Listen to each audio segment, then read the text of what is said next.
The desert wind sang low across the bone-dry flats of Dust Creek, tugging gently at the faded cloth tied to a grave marker, a child's bootlace, sun-bleached and fraying.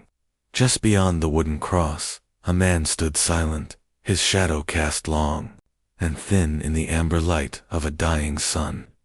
He did not kneel, did not cry. He simply looked, as if by the sheer force of his gaze he might summon back what was lost. Colt Mercy hadn't spoken a full sentence in 5 years, but if the wind could translate grief, it would speak his name over the ridge for centuries. His cabin sat at the end of a disused trail, surrounded by dry junipers and silence.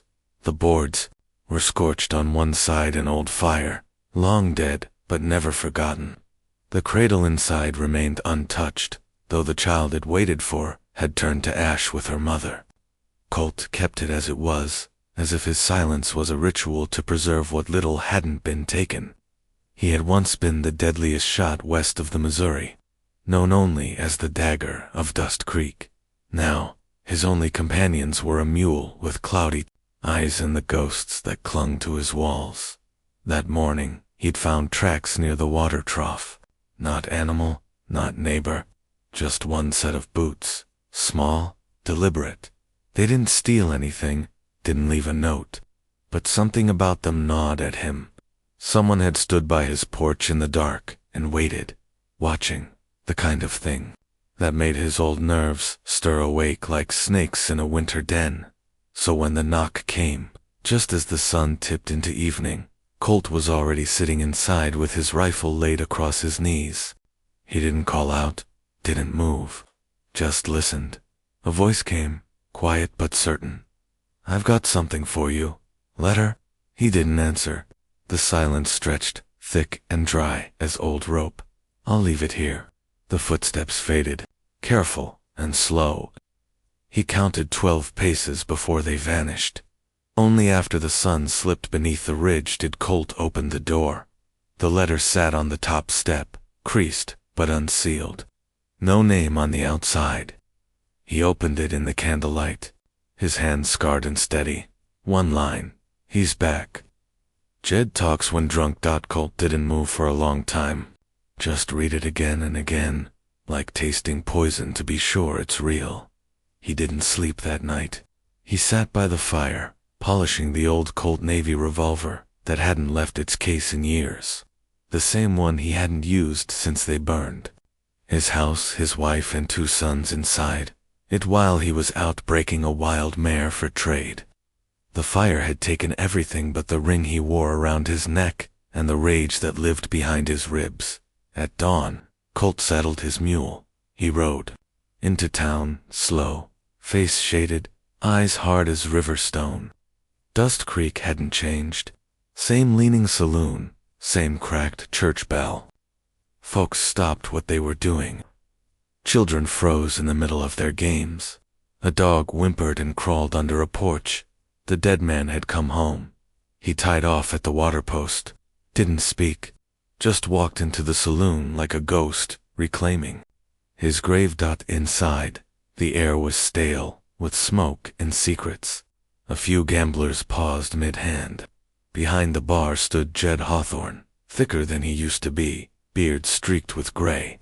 His eyes flicked up, and for a moment, all the bravado drained out of him like liquor from a cracked flask. But Jed smiled, slick and slow. "Well, I'll be Colt Mercy. Thought you rode off the edge of the earth." Colt didn't speak. Jed poured a drink with a hand that trembled only slightly. "Folks say you went soft, raising horses, hiding in the hills. Never pegged you for grief, Mercy." The room held its breath. Colt walked to the bar, his boots whispering over the warped wood floor. He slid the letter across the counter, slow. Jed didn't touch it. "I ain't written you," Jed said. "If someone's stirring ghosts, it ain't me." Colt leaned in close. "You talk when drunk." Jed's face darkened. If this is about Ash Hollow, it was. Everyone knew the story, though most dared not say it aloud. 10 years back, a gang rode through Ash Hollow, torched the homes, killed the families, women, children, All of them. A message to someone. That someone was Colt. It was retribution for something he'd done long before, during darker times, when he rode with wolves. And though the town never said it, they all knew he'd deserved some kind of punishment. Just not that. From the shadows near the back wall, a woman rose. She'd been sewing by the window, half lost in her work. Young, maybe late 20s, with dark curls pinned beneath a bonnet, and a limp in her step that told a story, even if she didn't. She looked at Colt with something stranger than fear recognition, like she'd seen him before. Maybe she had. Her name was Junia Vale, a seamstress by trade. She wandered town to town with a satchel full of thread and a heart full of silence. She'd arrived in Dust Creek 2 days ago. No one asked her much, and she answered less. But when Colt turned to leave, she followed. Outside, he paused. She caught up, breath quick, voice low. "I gave you that letter." He turned, slowly. "I was paid to deliver it, that's all. But I heard things. From Jed. When he drinks." Colt studied her, not with suspicion, but something closer to sorrow. As if her pain reached out to touch his, she unbuttoned her sleeve and pulled it down slightly. A long, angry scar ran across her ribs, hard-healed, but raw in memory. "I was there," she said. "Ash Hollow." Colt stared. She didn't look away. "I was 11. I pulled a baby from the fire. Your youngest, I think." The air between them shifted, heavy as thunderclouds. Colt lowered his gaze. For the first time in years, his hands shook. Unia stepped closer. "I'm not here for revenge, just truth." They stood in silence as the sky dimmed. Later, Colt offered to ride her home.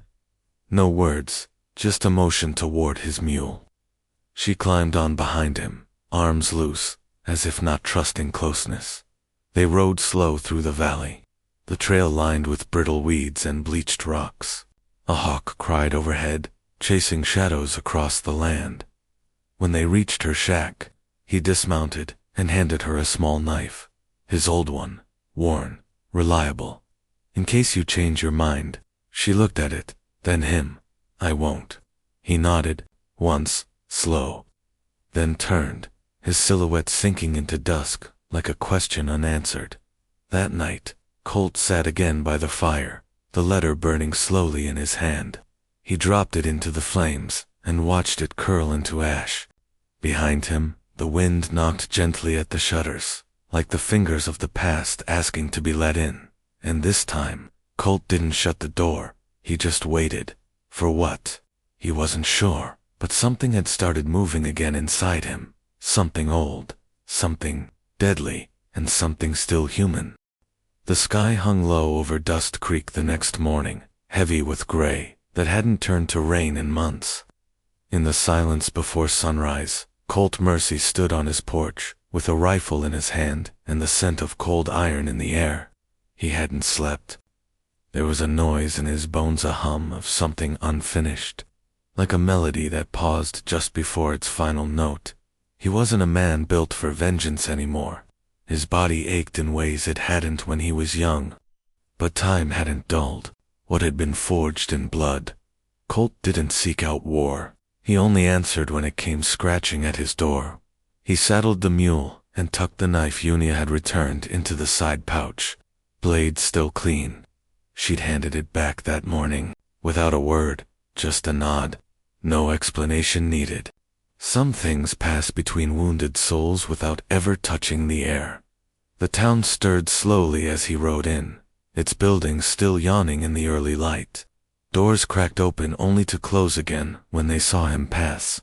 By now, the whisper had made its way from porch to parlor to pew. "The dagger is awake, Sheriff Elroy."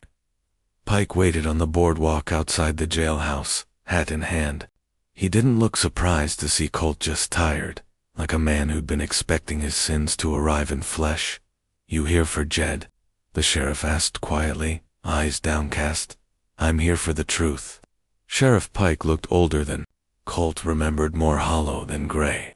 His spine bent not from age but guilt. "Back then, I thought I was protecting this town, keeping it from burning. His voice cracked. But all I did was let a fire spread in silence. Colt dismounted, boot hitting the dirt like the past landing hard on the present. You knew, Colt said, voice barely louder than wind. I knew, Pike whispered. Jed, he wasn't alone. There were others. Men you used to ride with. You left M. They thought you betrayed M. So they came looking to take something back. They took my family. I know. Colt's jaw clenched, but his hands stayed loose. Not yet. Not here. And you said nothing. If I had, this town would have been ash. They made sure I understood that. Colt stared at the ground. Dust swirled around his boots like memory. When he looked up, his voice was steady as dusk. I was a bastard in my time, Sheriff. But they burned children. Mine. Hers. That's a debt you don't pay with silence. A pause. Pike pulled something from his Paquita small, worn photograph. 3 men. Young. Armed. One of them Colt recognized immediately. Himself. This was your crew, Pike said. One of Garth Clarahy's still out there, hiding behind Jet's saloon, I reckon. Been watching ever since Unia showed up. Word is, she saw his face that night. Colt took the photo, eyes narrowing. He turned and walked away. Jet's saloon was already half full by noon. The men inside pretending they weren't waiting for blood to be spilled. Some glanced at the door, others avoided it entirely. When Colt stepped through, silence fell like a dropped glass. Jed stood behind the bar, wiping the same glass over and over. His hand froze. Well, damn, he said. You look like the edge of the world finally caught up. Colt didn't answer. He walked straight to the bar, placed the photo face up on the counter. I want him. Jed looked down, swallowed hard. I don't know where. Colt slammed a knife into the wood beside the picture. I want him. Jed flinched. Back alley. East wall. Smokes his lungs black by noon every day. Colt turned, slow and heavy. Not a rushed man. A man moving toward something inevitable. Outside, Junia was already there, standing in the alley. Her skirt tugged by the breeze. She looked up at him with quiet eyes that had stopped hoping years ago. He's around the corner, she whispered. You? Sure. I remember his boots, she said, voice tight. He kicked me when I was down. The sole left a cross-shaped tear in my ribs. Still got the scar. Colt swallowed the fire in his throat. He rounded the corner. There he was, Garth Clary. Older now, face like cracked leather, a pistol on his hip and cigarette between 2 yellowed fingers. You looking for company? Garth asked with a dry chuckle. Colt didn't draw. 10 years ago, he said. You rode into Ash Hollow. Garth exhaled smoke, long and slow. That Colt's hand hovered over the revolver, but didn't move. There was a boy. 6. He couldn't walk, right? Used to call me Pa. You put a torch in his cradle. Garth spat to the side. I did what I was told. You knew it was me. Course I did. A silence fell, thick as THUNDERCLOUDS. Behind Colt, Unia stepped forward. Garth's eyes flicked to her. His smirk vanished. You, he muttered. Her voice shook. I dragged a baby through fire. You laughed. Colt raised the revolver. Slow and certain. Garth's hand twitched toward his holster. But Colt didn't shoot. He walked forward instead, calm as dawn, and pressed the cold barrel to Garth's forehead. You want me to end you? Colt asked, voice barely a whisper. You want me to be the monster they made me into? Garth's breath caught. Go on then, he hissed. Ain't no one stopping you. But Colt didn't pull the trigger. Instead, he pulled the revolver back, flipped it, and slammed it into Garth's jaw once, twice, until the man crumpled like paper at his feet. Unia gasped. Blood pooled beneath Garth's face, but he was breathing. Colt looked down at him and spoke through clenched teeth. You don't get to die easy. He turned to Unia. His hands were shaking. Not from rage, but from holding it back. I could have become him, he said. I nearly did. She stepped closer, slowly, as if approaching a wounded animal. But you didn't, she whispered. Colt's shoulders sagged. The years, the grief, the fire, all of it, catching up in that moment. He dropped the gun. Later that evening, the town gathered at the edge of Dust Creek. Not for a hanging, not for a trial, but for something quieter. Colt stood with Sheriff Pike beside Garth, now bound and bruised. Pike took him in custody. The town watched as a piece of its past was dragged into the light. No one cheered, but someone clapped. Just once. Unia. In Colt's cabin that night. The fire burned soft, the cradle still untouched. He sat on the porch with Unia beside him, 2 mugs of black coffee cooling between them. Neither spoke for a long time. Finally, Colt looked at her. I ain't asking forgiveness. I'm not offering it, she said gently. They sat in that stillness together. The pain not gone, but no longer starving them. You think the dead rest easier now? She asked. No, Colt said, but maybe the living will. The sky above them shimmered with stars not yet named, and the land stretched wide and quiet, as if exhaling. Colt reached into his shirt and pulled out a tarnished wedding ring on a chain. He took it off, looked at it long, then he set it on the porch rail beside her. I'll never forget her, he said, but I want to start remembering who I am. Junia touched the ring, then looked away, not out of shame, but reverence, and in the hush that followed, something shifted. Not a promise, not a romance, just a beginning, a second chance, wrapped in silence in Ashdod, and somewhere beyond the ridge. The wind whispered a new name across the wild, untamed earth. Mercy.